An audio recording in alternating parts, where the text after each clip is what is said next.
Hi guys, welcome back to my channel Lush Gardeners. So one of my friend who also happens to be a subscriber of my channel happened to gift me this beautiful cacti. He got this cactus from his farm. I must appreciate his efforts in getting a proper cut.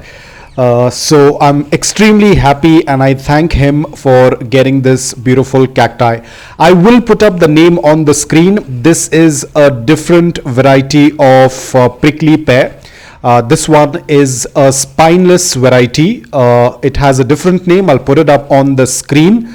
And you can see this is the place where it was cut. So just like any other succulents, we have to let the cut part callus.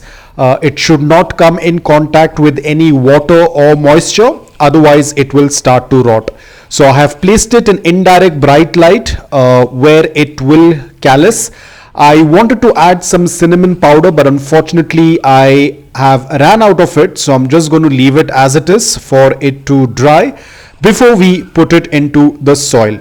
It was very thoughtful of him to get this beautiful piece of cacti.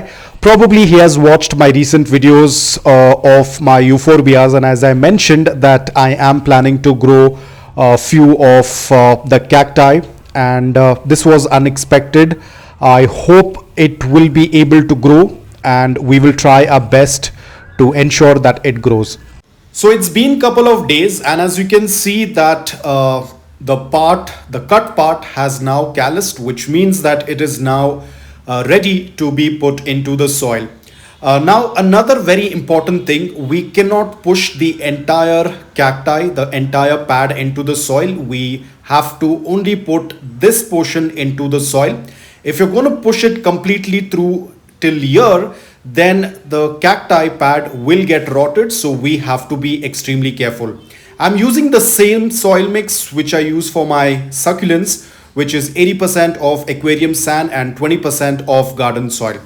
Now another thing what you're going to notice over here is that because there are no roots, the cacti pad is heavy on the top and it's narrow at the base, so it is not going to be standing upright. It needs some support, so we're going to use some sticks in order to support the pad.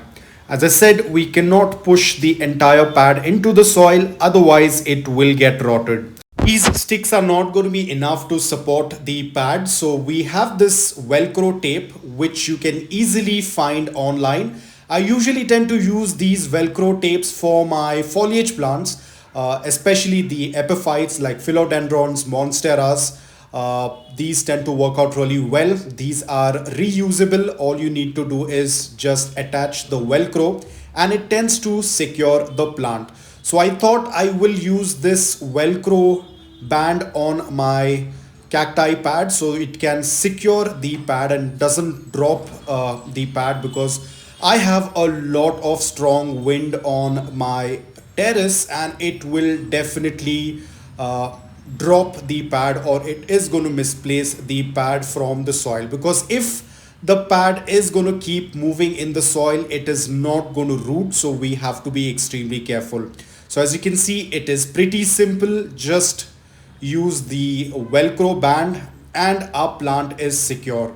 So hopefully within a month or so it should start to put out roots. Again, I'm not very sure. This is the first time I'm growing this cacti from a cutting.